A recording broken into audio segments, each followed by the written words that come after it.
Hails and welcome to Rauta's Black Metal Reviews.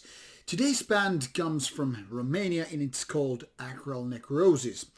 What I have here is their third album called The Great Absence, and this is of 2020 release. Band's third album runs for some 65 minutes and it's an interesting case because while leaning on some parts to very traditional black metal, that is of the 90s, second wave stuff, some of these parts are very much very modern touching style, and being melodic here is combined with certain heavy metal elements, but also a little bit of death metal taste.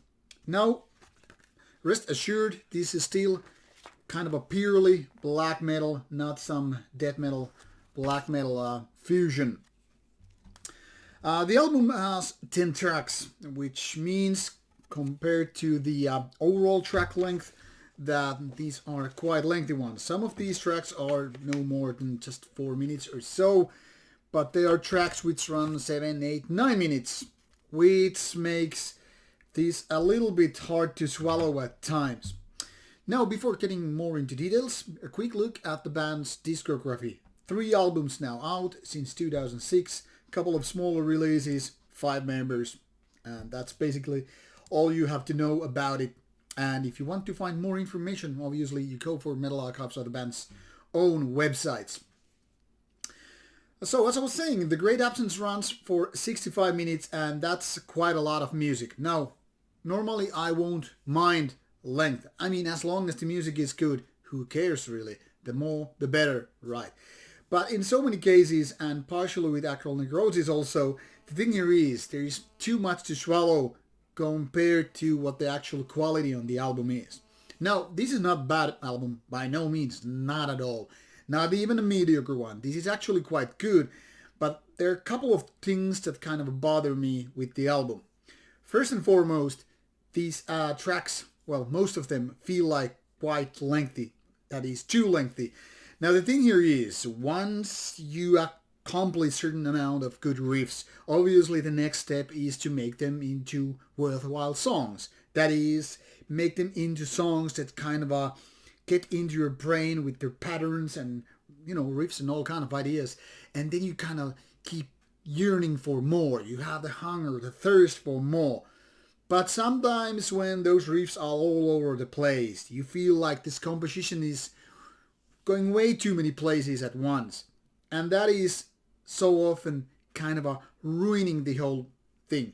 Well, ruining the whole album might be too much to be said, but what I mean is that these songs could have benefit of a little bit cutting and editing, you know, making them more compact and once again leaving the listener with that sort of a thirst or hunger for more. Now, melodies-wise, this album is quite nice to listen to, and I really like the certain kind of heavy metal parts what are present here. That is, nice guitar solo and understanding how to put these melodies together with some other parts.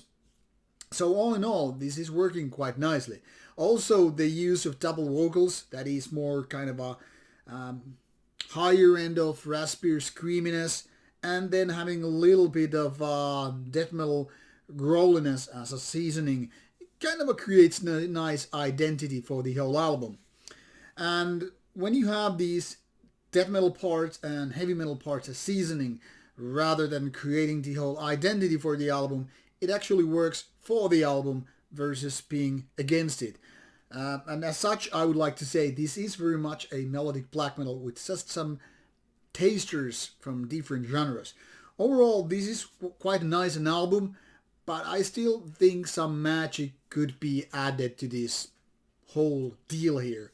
Definitely worth taking a look, even though it's not gold standard material. So in case you have previously missed the whole band, now it's a good chance to take a look at it and listen to it. Obviously, you will find a link related to the band, so you can just listen to the music while clicking that stuff. And should you have any questions or comments, put them on the comments box below. Thank you and take care.